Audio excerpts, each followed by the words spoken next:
One of the absolute worst things you can do in life is to stay in a relationship that needs to end. And in this video, I'm gonna give you some tools to help you uncover and break through those barriers so you can finally stop getting taken advantage of. When was the last time that you walked into a situation that you wish you could kind of end, or a relationship that you didn't feel like fulfills you? Well, I've had way too many of those my personal self, and it took a long time for me to actually get the breakthrough and to actually understand the things I'm about to share with you. Now, one of the reasons that I brought this particular video back up is because of a young lady that I met at a local restaurant who was a waitress. Unfortunately, she had discovered that she was pregnant about 2 weeks prior, only to find out that the daddy wanted to have nothing to do with her or the baby. In fact, the daddy of the baby, if you will, baby daddy, unfortunately was the definition of a toxic relationship. What that led her to do is to almost give up on life entirely, literally take her own life. She was scared, she was afraid, she didn't know where to go or who to talk to or anything like that. And it just so happens that the God that I believe in brought her to my table. There I was able to share with her my own personal story of toxic relationships and my homelessness, and even some of the thoughts of taking my own life from back in the day, only to discover that there's a proven process in order to help you avoid those toxic relationships and or get rid of them if they currently already exist. So let's go ahead and jump in this right now and look at this closely. Now, what I'm about to share with you is how to kind of break free from this. Now, before we jump into these 6 signs, I want to do one thing. For those of you who are married, I want to encourage you not to use this as a tool to walk in and get divorced. Instead, I'd rather use it for a tool to walk in and try to reconnect, even if you need professional help and counseling to do so. All right? So now, let's go ahead and jump in. The number one sign that you need to end a relationship right now is this relationship is consistently and continually exhausting. Relationships go through all kinds of seasons of ebb and flows, love and highs, right? You're gonna have fights, you're also gonna have moments of connection, you're also gonna have a lot of makeups. Now, if your relationships are consistently all one way, which is exhausting, then that's a telltale sign that that relationship is not destined for strength, right? A relationship should add just as much value as you add to it on a regular basis. I hope you understand what I mean by that. You shouldn't be fighting all the time, and you shouldn't be lonely all the time, and you shouldn't be ignored all the time. Instead, you should have open communication with constant areas that allow you to connect on a regular basis. Sign number 2 is you're routinely and constantly disrespected. Now, every single relationship is going to throw jabs from time to time. Not even meaning to, right? We're human beings and we feel like we're not getting our way or something like that. All of us have a tendency to go into, well, selfishness mode. Let's be honest, okay? What I'm talking about is a routine practice of being demeaning and harming someone else, either verbally, emotionally, right? Or even spiritually to some degree. If you're routinely disrespected, it is a telltale sign that your values do not matter. And if your values do not matter, then your presence doesn't matter. And what's the old saying? If someone doesn't value your presence, you always give them the pleasure of your absence, right? Make sure that there's a constant mutual respect in order to build connectivity. I'm not talking about a fight. I'm not talking about someone didn't take out the garbage or someone forgot to text you at the right time. That's small potatoes, right? That's stuff that every relationship goes through.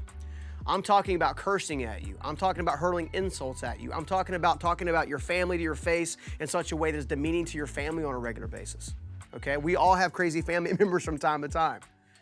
I'm talking about the consistency of disrespect.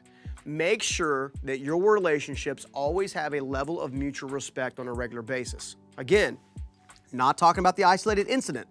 I'm talking about a consistent practice over weeks, months, and even years.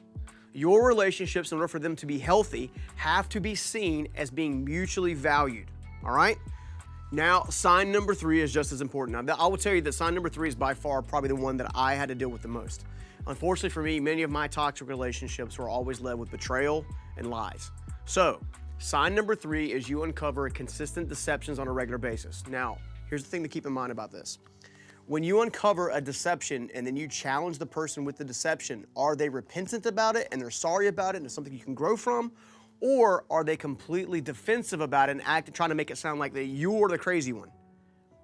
I can tell you from personal experience that this is a huge sign, a red flag, that you are not in a relationship that is mutually beneficial.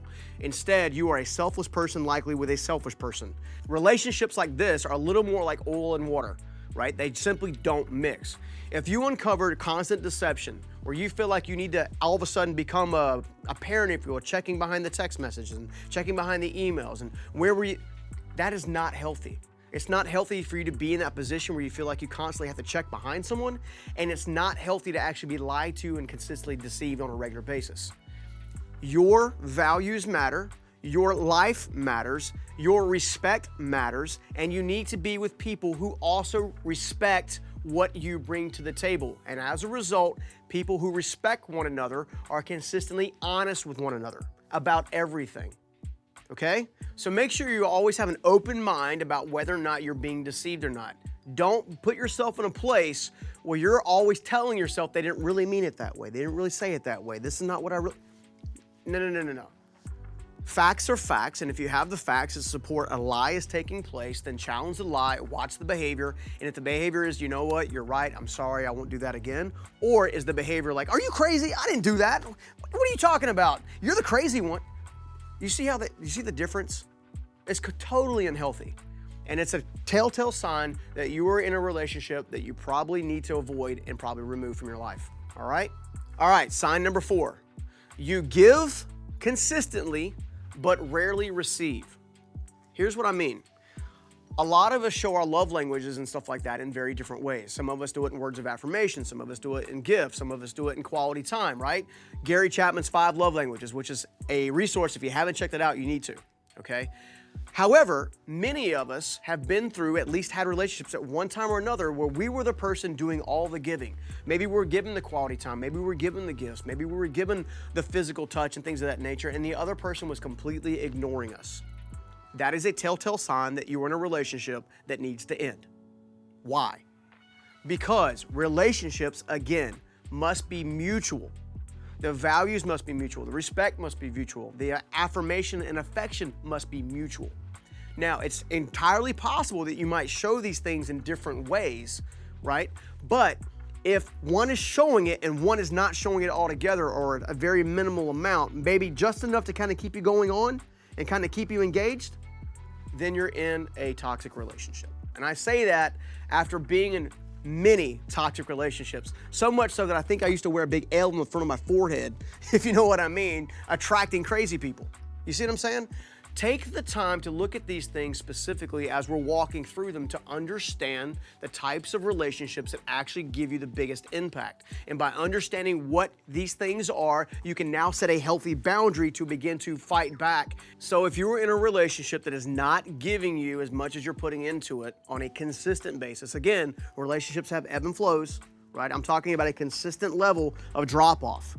Where you're giving, there's no receiving for consistency. A week, a month, a year, or more. I'm not talking about, hey, today's Tuesday and I didn't feel love today, but Wednesday's fine. You see what I'm saying? I'm talking about consistency, right? Then that's a relationship that's giving you a telltale sign that it's likely time for that relationship to end.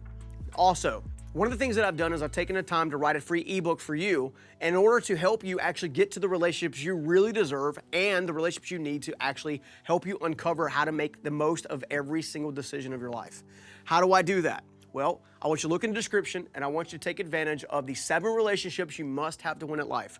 These are 7 relationships that I identified a long time ago that helped me get the ultimate breakthrough and helped me develop the boundaries to push the crazy ones aside and finally let the great ones in. And I know it'll do the same for you, so make sure you check that out. Back to it. Sign number 5 is it's all physical and there's no intimacy. Especially when I was younger, in my younger 20s and probably up to my mid 30s, many of my relationships came down to, I think she's hot.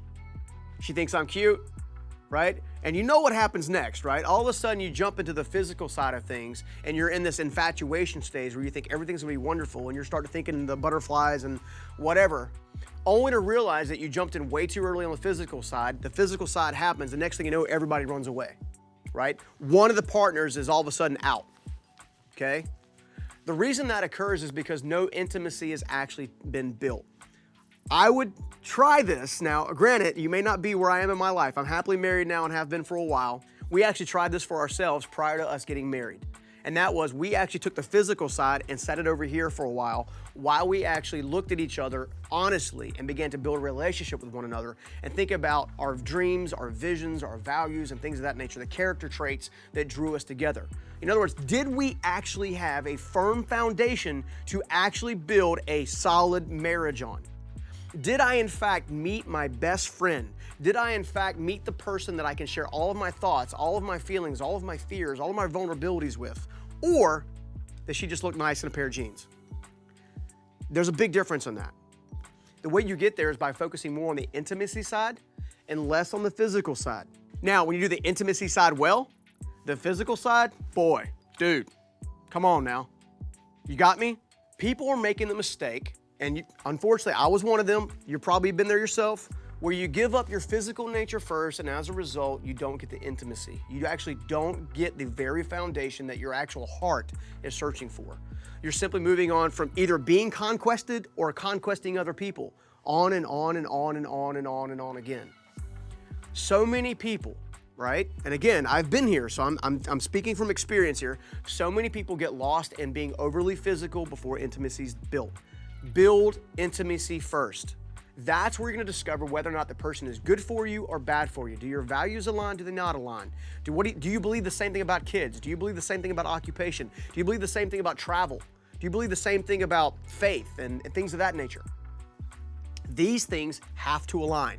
If they don't align, then the physical stuff is not going to get you anywhere. On the other hand, like I said before, you get the intimacy side, dude, enjoy the physical. Got me? All right, moving on. Now, sign number 6 is just as important as number 5, probably more so. Sign number 6 is you are actually being harmed emotionally, mentally, or physically. Now, emotional injuries, mental injuries can sometimes outweigh physical ones because the scars last longer. Every one of us has had at least one relationship, more than not, that has not been the relationship we want, where somebody tries to take advantage of our overall boundaries. Some will go so desperate to actually go to the physical. Now, I have done whiteboards before about the levels of toxicity and how that occurs. If you haven't checked that out, I invite you to do so. Why? Because the physical style of injury typically starts with the emotional and the mental first. That builds up over time.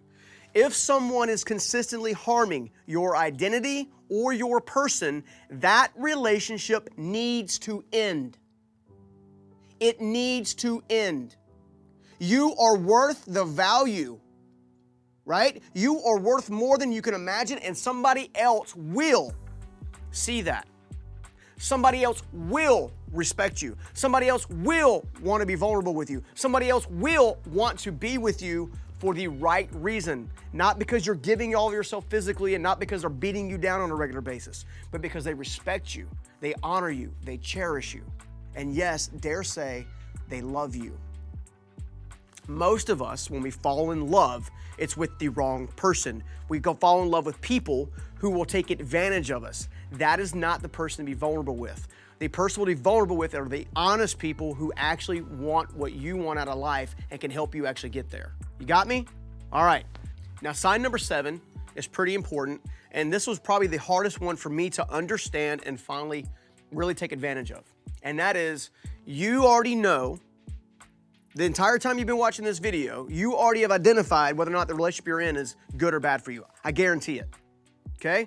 If you've decided that that relationship is not the right one to be in, then what you're seeing is you are actually doing sign number 7, which is settling. Most people settle simply because they don't want to be alone or they're impatient. There is great power in having a season of being single in such a way that allows you to have consistent reflection to build yourself. One of the things I told my own daughter and my own sons to do is list out the character traits of the person they actually wanted to be with, then go into the physical traits of the person they wanted to be with, and to actually judge every single person they date by that list, constantly revising that list as relationships teach them something about themselves. You can only do that with 6 months or a year of singleness to allow you to heal from people and knuckleheads that took advantage of you so you don't bring that garbage in to a healthy relationship. And in such a way that allows you to understand yourself better, where you understand your needs, your values, and your wants better. That's how you develop a healthy one. Before we jump in and do the quick assessment together, I'd be honored if you take the time to consider subscribing to the channel. Why? Because I put out regular content on a regular basis, almost daily, that can actually help you get more momentum out of your life, your relationships, and your finances. And if you want to get notified whenever I post, smash that bell. And that way you'll actually get what you need. All right, let's go ahead and do the assessment together. 1, I want you to do this step. I want you to rank the questions on a scale of 1 to 5, with 1 being most like me and 5 being least like me, and then we're going to tally the scores at the end. So you ready? Here are the questions. Number 1, I always feel empty and drained around my partner. Scale of 1 to 5. Number 2, I constantly feel like I'm being lied to and undervalued. Again, scale of 1 to 5. Number 3, I'm continually being disrespected on a regular basis. You know the drill. Number 4, I rarely receive even the closest amount of investment that I put into the relationship back in return. Number 5, the physical is great, but the connection is not. Number 6, I'm settling because I don't want to be alone. Number 7, I'm being verbally, emotionally, or physically assaulted. Now, take the time to, let's go ahead and add your scores up, and I'm going to use this as a tool to help you understand whether or not you need to get out of this relationship. All right.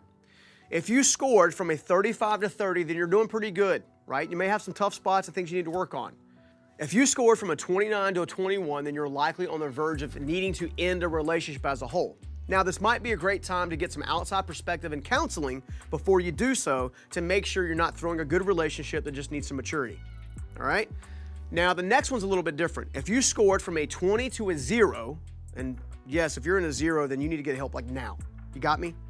All right? But if you score from a 20 to a 0, then this relationship is harmful to your future and, in my opinion, destructive to your overall health. Why? Because every single person should feel seen, valued, heard, and appreciated. And if you don't, then there's a better opportunity in front of you to find a much closer relationship after you've taken the time to get some needed healing, some reflection, and learn and grow yourself. Because you don't want to bring those difficulties of the previous relationship into the new one. And let's face it, we've all done that before, and we don't want to continue doing that. In the meantime, if you're trying to master your relational life, do me a favor, check out this video right here and actually get more help on helping you get a structured relationship that actually makes the most sense.